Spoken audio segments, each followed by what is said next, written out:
L'importance des éboueurs pour l'assainissement du cadre de vie n'est plus à démontrer. Leur travail au quotidien est jonché de difficultés et pas toujours apprécié à sa juste valeur. On en parle dans ce journal.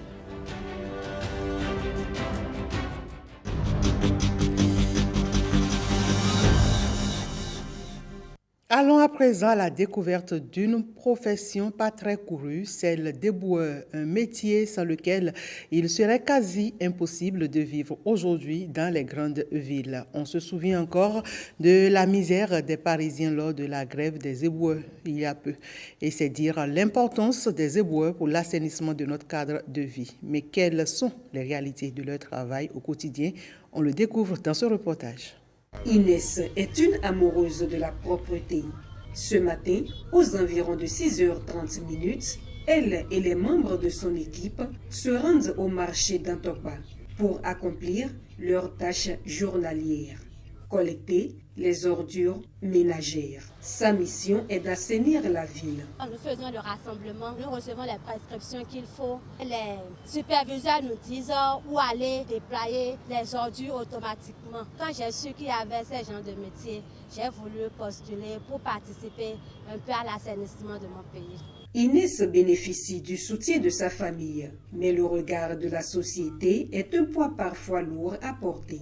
Côté famille, je reçois un grand soutien d'eux et de mes enfants. Ce qui, moi, particulièrement me chagrine beaucoup, c'est le manque de considération sociale. On trouve que ceux qui ramassent des ordures sont des moins que rien. Même à passer à côté d'eux, on se cache le nez parce qu'on t'a vu en tenue. Il y a aussi le côté sanitaire. Nous sommes beaucoup plus exposés. Valérie, lui, s'épanouit dans ce métier qui lui permet de contribuer à l'assainissement de la ville. Il y a des gens qui étaient déjà dans l'activité avant. Comment ils exerçaient l'activité, comment ils rendent la vie propre, tout cela m'a motivé. Sinon avant j'avais fait la conduite seulement. Lorsque j'ai été recruté ici, on m'a formé pour ça et j'ai commencé petit à petit. Ça me permet de subvenir à mes besoins. Ce métier n'est pas sans risque. Isidore, un autre membre de l'équipe, en fait l'expérience très souvent. Surtout au niveau des ménages.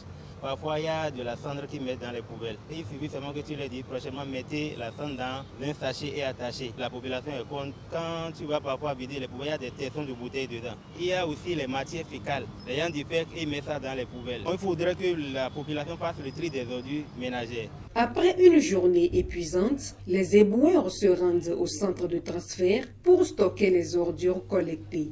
Elles seront plus tard convoyées vers un lieu d'enfouissement. Nous avons des caissons de 15 mètres cubes au niveau des points de regroupement.